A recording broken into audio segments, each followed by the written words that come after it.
phát phata ep wa pathen thangwa na ep bin supite ho dunia hi pathen thu som chakhat holim ding iti jing lai ba bible luk sut ki pana thu pha bong som ni la thum thu hi som cha holim mu hi tin Giang som thum le ni a konin simu hitin chu teng chu le som thum le li chan he veo hitin abana anoi lama som li a konin som li le thum hi simsu ki le hen kano bi nai simpat taw hiti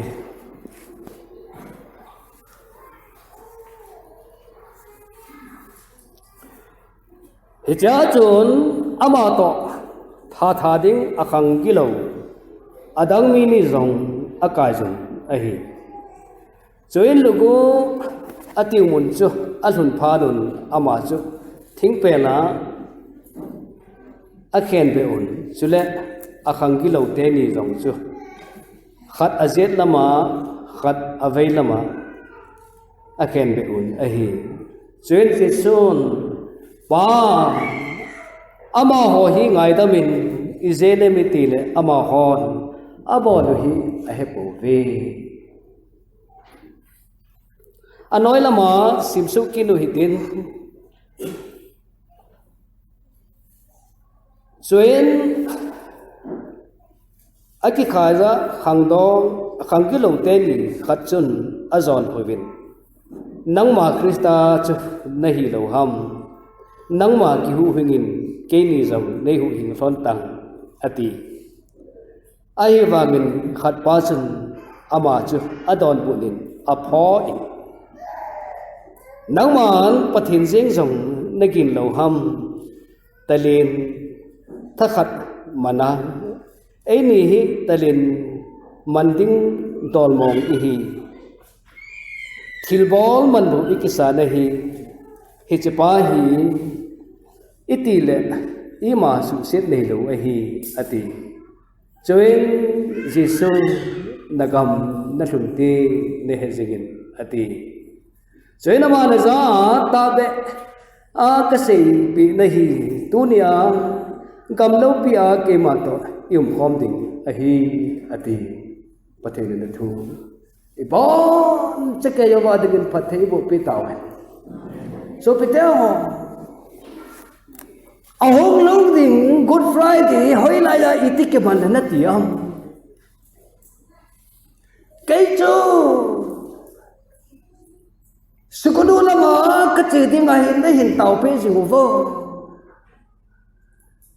good friday to easter sunday ka hin man khom ding a hi ta hilala chu kem pai tabang khana hi sim ding ti ka project mo hin ka ngai to ji da hi le pathen tu sila kal son ho jong he mo se ahu ke le ki the hi je ka ti ji na hi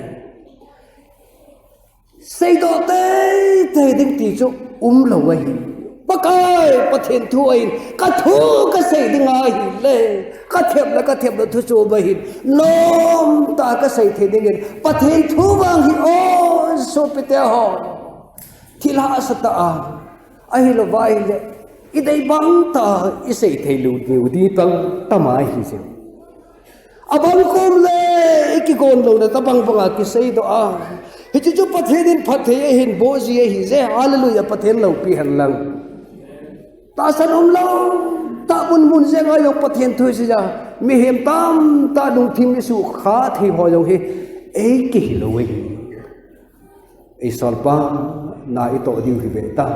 ati chu thu sei ji hi bu bi nai good friday thu sei sing lai jo ma chon set na hi mi he ma hi ana sa hi tai kulama sim ki lai da eden hona ko na chu ana ki pana hi tai ke lang zong le hi chela ya thu thu chu I pi ham itia hi le mi hem chu thina a thu ding ipizene mi tele na ne ni le na thi te ding a hi ti an hi ze a chu kin khata chu hi ze chu thi te ding a jing la ya ba tu ni su pi te ho itu sayo ai lo le bible sang sing mu chu ngai tu jing pu min tu ni hin mi thu hola mi ni ho hi mi ni te ni hi athu them sakhat ga be le hin kano mi nai Barabas ati pau hi bible la itene muhammad ya le galgu bo ati ya hi galgu bo insurrection violence against the government It's a government ahin wale Rome sarkar chi phatlai ta thupema rebellion bol pach tuni Barabbas ati pauhi na het sil setting kata samdin ai thil hoilo ahi lo wa hi le hi chi phala ya gillo na hunama vanele sid anapusi galgu ba Rome government ahilwal empire lai ache phatlai ta government to kito lova na tong pa chu ipi ana so mitila ama chu Jerusalem ana chengin Judea kama notorious robber gutamin thang tha chuting le mi ho zo se chu hunama anabol khat hi valoi suboy hi jati so ama pa chu hi chi phal lai hin paka yesu cross mi ha do dinga hung lai ti tau hi te hi chi phal lai chu ki to che hi jong le edi som ni le ko a ko na som thum le ni som thum le thum ti la ya chu khang ki lo pa hi popular ma jing hi je ama pa hi iti umabitel Rome sarkarin ama nuwang chuteng le ni chom chakhat zo ting le thite te dinga thuru anasim kum sawe hi awanga phatave o Barabbas ati pau hi kangai to zia hi hi chi phala le tur paka Yesu Christa thi theina ding din muna he sena hum umlai takil honen chuteng le hi chi phala ya kut khang sunga kut sunga chu so chang ho koi pen hi nang dan hla do te ding ju da te ho ni chi pha la ya chu dan lo pi ta khat anei nau chu hi chi ki kan na pa lai ta chun zela song kula ana omin ama pa hi ahama phatave katia hi Christian mi he ha to ding ngai to lai hi lo wala hi chi pha hung ding la za ha to ma sat pen pa hi koi ham itiala Barabbas ati pau tu ahi mi ho choni per se tawa mitya hile pilar ko ma choni tina hin sai ta bina hi Jesu ati pau tu khed ba ulam Barabbas ha do ta bin ti chu ahin ha sap ma jeng we nei hi ti lai thui ka ngai tu a hi le hi ti hin sei le na ngai thiam ding ham phut cha ngai lang hin mi chon se hu hinga au ma mi chon pha tha aum na ding diman zar khat se diman dinga diman lo hing ta san lo ta hi wanga diman lo hing ta khat chu hi chi zana chun ana pasta hi awang phule ve o Turin mera pa bi ho nahi lo wale kam suwa ku ki men ho ham I ham khada bolo wa dibana hin bolo wa zan kha thui talo gari ho zo hi blok hin bolo wa ban hin bolo wa diban lo hin lo taba tabum la hin ven hi chi phala ya diman pawang chu ka na hi le alo pi ta ve o alo pi mo ngai mi chor se kharcho tha do a mi chor pha kharch khet be theine dinga diman hum ke paas hi zan khat thua dinga ta sadum lauta demand lo hing ta hung hi zeng ta hi koi wang phat na hi te o ka ngai tu ji ting le so pite ho tunin Barabas thu sai na wen nang zong na hi zeng na la ke zong hi lai mu na chu pa ka yin that do na ding kin na hin sim na a chu sa o nga do thei hi ve pathen do pi hen lang ham pha ve na ham pha mong hi ama wang Barabas tu ne a akira do a ahilo ba hile akisu all that who he iti concept abolam ti hituni sele kano bai rom sapai ho chu songkola che tabera molova rom songkul thi kau jaga kher long wen kolong Barabas chu ti ma mitale tu ne hi ka thi na dinga hitai atia lungmong lo ta pa chu Barabas hung thawen hung pot do te minti santri pan hi che o supply chu Barabas ni pigel de o e hin ko ta ve athi ding ne hin ko ta ve ati ding hi ze ama ngap chalel tai hung ding do ta ong khon hiu heaven so ta pi chu songkula hi ta jen khamul ho asam ho long sautan tim ka ngai to jin ai kavizana ka ngai to a bible ka sip lai te le hi che ho hi ka mit ran ka mu ji nei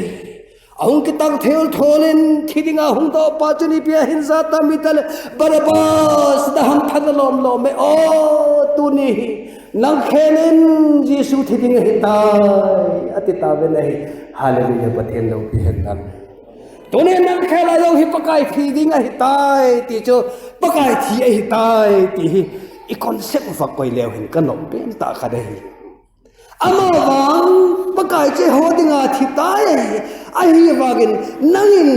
iti hilai mun cho nagin iti nalu am ai lo vale react nangin hi chlai chu react iti na bolam ti pa he tu ni them chakhat ho lim leo ni ka no me nei Barabas hung ke patotan oh kakhela thidi rom ta chu atia lung thema gyal na te achen wang penena chi jang ta he never come back hung ke nung like the boy awan se te oh thina thaidin muna edin thaila ja hi nang ma dunia hi izar ve na thi ki pel tam so pite ho ga ngai tu le chen kan ho me nai thi ki pel tu de izan thi na ki pel tam ti ga ngai tu ti o kapu hau su chun mang tua metric na hung pa sin han ikivo ma hi le na ko ma ka sei ka lo khat hin sei ka te ati ai na neo ngai hin uripo ga dalanin sunga na nule na paw na pan weaving ha carpentry zo itam asim lai dalan chung ahin ka vo le le ne na hung na thatan ka la sultan kalung don pe sejen kahin mo maya hi le na sangkhol exilima tung tu lama sangkhol gen umajin kaman khan khat ve nang jam fi ki per nahi eti chu nangin zon tunin sajin katipon amawang thi ki per na phat khat wang na nei ka mai din ka ta sani nei so pite ho thi ki per hitam ta ni thi ki per kha di wai Barabas tunin ka ngai to nei le hi chini ha chu thi ki per le hi zeun isene mi ti ai la pa ka la do ding pa hu we hi hallelujah patin lau pi han lang ki paum ta ve o ama wang ki pa la thu pa sei lo wa chi ron bong wala hung ki nung hei lo hi cho he never turn back hung ki nung hei pui hung ki nung hei le wang ta phading tu ni so pite ho kristan na do hen lang hila tu ni nang hin ne ki nung le dam ka ti chong sulam ni thang kai na ma chu krista chu akhen be ta vin bi chon si ho that ding a chu so pite ho ngai to mo tin nang ma hi chinia chun Barabas hile chun ipina sei de o ka ti ai ka ti ngai tu ji ka chon phat ka chon se dong ka sei pu yi ama bang ke hilen sing katin athi kon ben pakai ka khela ti pa tunia konen kahinna na ang ka koye ka thi ding ka gin cha dai ahi balen para paso hlai mu da chun atinong he hi tiu chung bible na ki sun ta po cha chung ama bang traditional khanin asut na chu kamu in pakai da dinga kinung he lo thoa ni dang lai a chon set bang banga chona a chi zama chun rom si pai hon phat khanin aman ki ni rom si pai ho khuna athi dai athi to ne na zo ne ken hen the chi ni kho tu hi ta ya tu ni na nga dinga va me hi I chan bi hem ki hing de hab koi ma sa na sai thei lo na ga mai ai lo vai le azwa ka sai ba ga cha pakaleng ka ma ti ga zo hi nai hi chan hi ka to thei ding ham ti zo hi ka ngai to ni tam lo wa na ngai tu ham so pi te ho ama wang ka dam la ya hi ka hi thei la ya hi ka to thei la ya hi ka to ti hi ve ta ka ti thu bo ai ama ma sit ta me thi ding lai ki hat do pa hi hum de ham ti le hing hum te lo a kho ta ve torin sopi na thi ri kho khat ve ki pe la ama wa dunia hi hing hum dinga ne ki ngai tu am ti tu ni ki gel la chun kan ho mi ne cross apa ka yesu ki khen bota hi chini a dinga hi chi a chu he ai mun contact dinga chu phata la finally set pum pi hu do na chu hina ve hina chu ama wang phatai ve na hi le koi zo I kha diu ham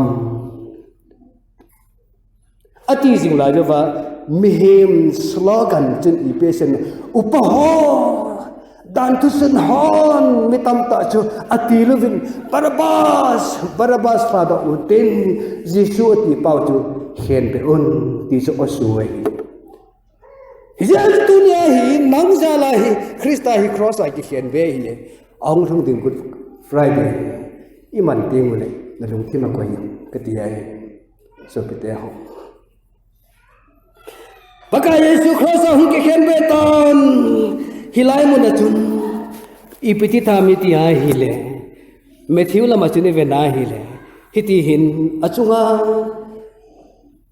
ham god na thu a hi lo wa hi le social na thu tampi ki mu nei aman mi hu do jin mi hu do the jin amala ma ki hu do the po atin atai tom ta le atiu cho ko ta ve na krista ni hu do je wa hi tai tom kha bam so pite ho krista mi hu do na hi ki pa na nei khalwa tai tom nai man kha bam hi jong hi tu ni hin ki gel dingu ka no mi nai ani na chi pe se me tel ama israel le pa hin tur ki hu hi thing pen chunga kun hin hum kum thata ta o ati ki ru cho chu ti hen dang ki ta san le o ngai ma dinga hin sei ta be hita ba tu sei ho cho milen zo hin lo we hi jesu pite ho na ve ta ama ba ka ngai tu ka ve ji la jen constable ho mi za ta jong hi lo ti ngo hi ama ba mi dai cha vai thei be ho masanga I krista pakai jesu chu thu gim to gen thei to a hi lo ba hi le सबसे ना इति दिंग हम अहिलवान जुम सोना इति दिव हम नोजचन नंग लगे दिंग अथोई नहीं हालेलुया पथे नो पी हल्ला वेन अबाना इपे सेम तल पथे ने न दिया हिले तुन कि हु हि हेन इजेने मितिले अमान पथेन चपा कही अतिमे अतिकी ने नहीं hilai mu na krista ti ki hana nei pe ki sai de o ka ngai to phat de ki kim zo de o ti bang hi ka kai to je ama wa lung sian na ngai lu na lo pi tai hoa de nga a koi pa chung thu I ma zo se hi a thu ai pathen lo pi han la aban ki te vela chun lang khana chi ni pe sei ta mi tia hi le a zo ni sim ta bin ama to thing pe la ki khet tha gu cha mi chom te ni jong chun chu ta bang ma chun a ho se khan ne hi atiai traditional tu lai khang tha ho ham na he la le lẽ có thêm hòn thì tao hiểu thế asui jo vin ve lama ki khai pa hi gestas ati vin zet lama ki khai pa hi disma ati wai itu lai chu thu ta gel dan lang ken jong explain thu ta din bol pung ka tin ka sei nom khano mi nei Bible chap chu vela me thu buk som din sagi chang li le sang som bi le lia chun gut sa te gut sa mi som te ni jong chun chu ta bang ma chun a ho se than ni ati ai abana mark bung som na bung ngang chang som thum ni che ve ki la chun thing pe la ki khen be te ni jong chun ama chu a ho se than ni ati ai ai hin la tu ni hin ama ho thum hi also hi them cha chan si tin main krista chu iti amu am ti chom chan se tin inga pai di wai gestas ipse amatilai nangma krista na hi a hi le ki hu nangma jong ki hu hingin lang chule ke ni jong ne hu hing san tango ati ai hi chu lung mo ta hi la ba le lung sen ta a thu ma hi poi so pi te ho ama wang eng ho na eng god na thu chenga ana se ye hi zelama ki khai pa ni pen sai ta mi tela nang man pathen jeng dong na sa lo ham nagil lo ham talen ta khat mana eni hi talen man ding mo ton mong hin ithil bol ikisana hi je hi chepa hi itile su se le su khel nei lo we hi me atitai ya jani pen sai tam hizare sai jing la ya pakayin kholamana se chi phamtel he pa ama ho hi ai da men ije ne mitile ipi ya bol he po ve ti chu azaji a zelama ki khai pan pakai je su hi akhate mi phai ati do thi chu hilai ta chi so pite ho a point chu hi tu nai se nom pen ta chu pathin thu hi phata na nga ya hi le hin the hi boy tu hi ka sei no mai thal na ka ba na hin do ja pong ma ta na ka ma na kha ngai le na thi te ding hi ama bang pathen thun nang ma na ka ma na kha hi le na so cha ding hi pathen lo pi han lang hilai pathen tu ngai dan khat mi nei ide chun ipia hin sei ta ale hizara sei jo ven jesu nagam na thunti ne he jengin hallelujah pathen lo pi han lang toni so pite ho ki ngai to te mu hite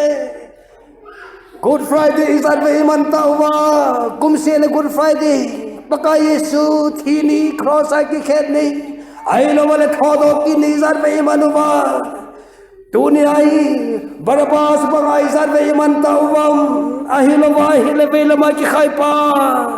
gestas banga nangma kristan nahi a hi lo ham nangma jo ki hu hing lang ke ni jo nei hu hing lam tangem ti pa banga hi Christmas izat ve Good Friday izat ve man tawam ti hi lo thema na ngai tu kham ka ti hi tunin ki dong chất leo hình cái nô mình đi cắt xe hậu in cây dòng hi apamai ta về ô lung đó lung tai aman tâm ta về ô mi tâm tên pha tâm ta hồi dòng hiện đây bằng amu dâu nô cầm hi tai thì na nó tung vai hin hom khap ade dia ga ngai tu ta coronavirus hung ma e hola thi jung jung hi lo wang wa mi he ma jon ka simtan ka hin satan 24 lakhs mi hung thita ingai tua hele hi che hola jong hi krista mu masanga thi izan khate o ti hin ngai tu kham su pite ho tunin nag jong na thi ni chni khat hung lung dingai ke jong ka thi ni hung lung dingai amawang jisu nagam na hun teng nei hejingin ki man te dingin tunihin Good Friday ani ko chali hi zo la tuni ni ngai tu ding wa I subject o I topic wa I koi lu na hi zen phatta ta ni ngai tu le hen kan no mi nai Jesu ni pe sai ta mi tia hi le ta bya ka sei pe na hi tunia gam lo pi a nang ma to yum khom ding hi ati ai hallelujah pathen lo pi han lang chỗ này bác cái tôi cầm nông kia ông không tiếng à thua là ba chục kỳ là ô dễ làm cái khai pa Giêsu nó cầm nó thun tiếng lên này hết rồi ipidia cho xây đó thế mitia hile Christa Messiah và đôi con sẽ thành tiếng hùng ba hi cho hết chết tan ama hùng cái surrender tai gutami cho me hi ama cho hi tunin gutami cho me hi thu me se je venai Barabas tu tiếng le ani ne kinai pe hami tele dismas se je ven thum na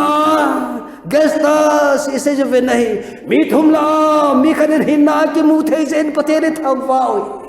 tuni ne ho jogi pakayin ama ko na hu hing na mu thei dinga hi tunia hi ai lo ba le pakai ki mu thei dinga hi tunai gon sai koi pewa imalam zo se hi pozang khaita ta san thu to la jong pozang khaya po thei dinga pathin ne koi jivan pathin ni thang wa ve nai ye chun tuni hin so pite ho pakai jam asai chu i biham ba ama hoi ngai da min izena mitile ipi abolu a hepu ve atiai hilai perta hi point ta me chal banga hung ke phung ki ka pa ai lo wala pathin thu banga hung leng pa chu tu ne hin jet lama cross a ki khai pa jesu jet lama ki khai pa anaman khata in hi je chona ma hi Krista he Messiah ta ye ama hi mi chon pha hi ama hi kata sada ama hi kadur kazuya hi le it namazong le van gap kalhun ding hi pa kom chol do ding ka hi ti cha he chen kai tan Giêsu nagam na thung te nei he jingin ati hi pathian lo pian lang ya chu tu ni Giêsu nagam na thung te nei he jingin ti thei chet ding ni pathian na thu